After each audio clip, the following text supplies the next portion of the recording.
¿cómo están? Muy buenos días, me da muchísimo gusto que nos acompañen. Como lo mencionaba ya, hablaremos de algo que es más común de lo que pensarían, los ataques de ansiedad.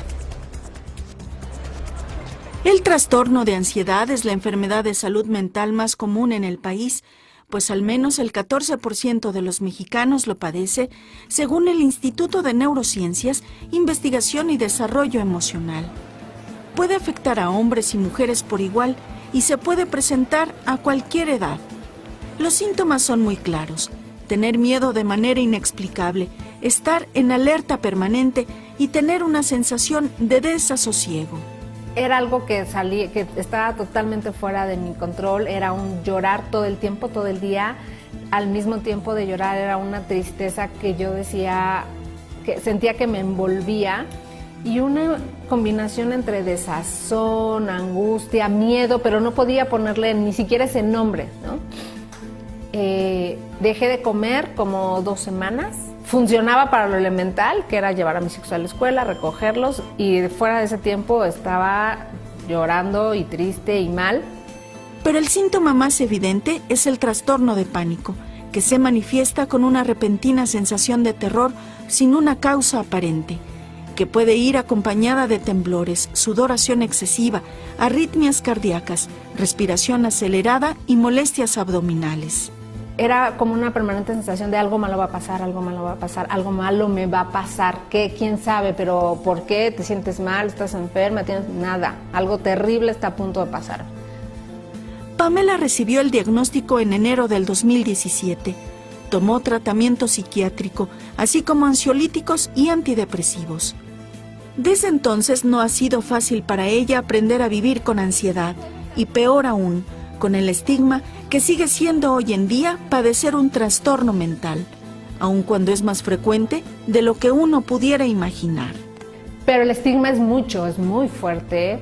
Al principio no hablaba de eso, y después lo curioso y lo impresionante, ya cuando medio pude salir como a respirar agua a la superficie, es empezar a hablar con otras personas y, yo también tuve eso.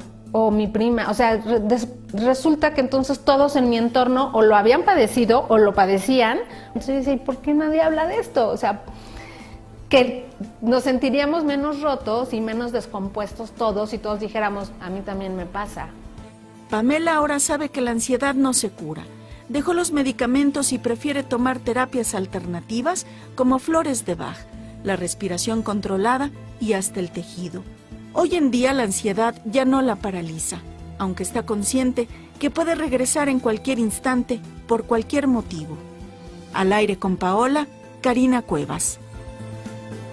Respirar, ahí la clave, ¿no? Sí. Qué gusto que estás aquí, bienvenido. Gracias. Siempre con nosotros el doctor, el neurocientífico Eduardo Calixto. ¿Cómo aprendemos días. Siempre contigo? Gracias. Muchas gracias. Por venir. Pues el punto es que sí habría que analizar que muchas veces tenemos este padecimiento y no nos damos cuenta que está tan presente o que está con la persona de al lado, y tomamos una definición de bloquearlos o de no querer tener una comunicación con ellos cuando realmente necesitan ayuda. Es un cerebro que está sobreinterpretando, que busca y se focaliza solamente en una opción, en una sola solución, busca culpables y al mismo tiempo le genera un cambio en la adaptación de la realidad, que naturalmente por momentos incluso no nos escuchan. Podemos estar hablando con ellos y te dicen que sí, y a los 10 minutos hacen exactamente lo contrario. O sea, una persona que está viviendo un ataque de pánico, de entrada, quienes estamos cerca, ¿cómo lo detectamos y cómo lo ayudamos? Sí, cambia inmediatamente la respiración de la persona. Lo vemos cómo empieza a hiperventilar, el movimiento de las manos se puede hacer desde el temblor hasta el congelamiento. Hay una fijación de la mirada muy fuerte, y lo más interesante es que todo es una posible amenaza. Desde el hecho de quererlos tocar y se hacen hacia atrás, o poder hacer un cambio en la dinámica de cómo estamos en ese momento platicando, hacen totalmente lo contrario. Pareciera que están resolviendo otras cosas. Y entonces, ¿cómo lo ayudo? Fíjate nada más, y aquí hay un punto muy interesante que sí hay que hacer el énfasis. Las mujeres tienen una capacidad, por ejemplo, de hacer lecturas muchísimo más rápido de la cara. Ustedes pueden interpretar rápido una sonrisa, interpretarla cuando es sincera, cuando no lo es. pero también así detectan factores de miedo más fuertes. Una mujer escucha mejor y mucho más en un proceso cerca de la ovulación. Una mujer cuando está en una situación ya de ansiedad o de pánico, incrementa la agudeza de su olfato. Todas estas redes neuronales la están preparando para detectar con mayor eficiencia los elementos que uno diría, qué bueno, pero también si esto se sale, este es un problema que está generando más. Y esta es la explicación en parte por qué neurofisiológicamente una mujer se da cuenta más rápido de eventos y detecta más rápido un elemento posible de ansiedad o que detone su ansiedad. El punto es básico. Vamos a tranquilizarnos, respira conmigo, ese es uno de los factores necesarios. Enseñarle al cerebro, vamos a respirar juntos, a tranquilizarnos, cuéntame qué está pasando. Si se permite poco a poco es tocar desde la mano el brazo o un abrazo de contención que cambie en ese momento el aspecto neuroquímico del cerebro, liberan la oxitocina, liberamos oxitocina y eso nos tranquiliza. Este es uno de los factores importantes. Y finalmente, hacer acompañamiento. Es necesario hacer esto. A ver, entonces, de entrada, invitar a respirar juntos.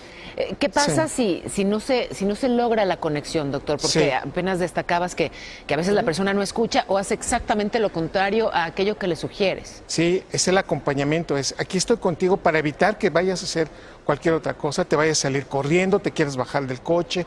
Nos vamos a tranquilizar todos. El que está junto a esa persona debe mantener el proceso de control y tomar una situación de control y decir, aquí me quedo contigo, no te voy a dejar. Y sé que te puedes romper en este momento. En un ataque de pánico, que ya es, digamos, el acme, el punto más alto, es estar con las personas.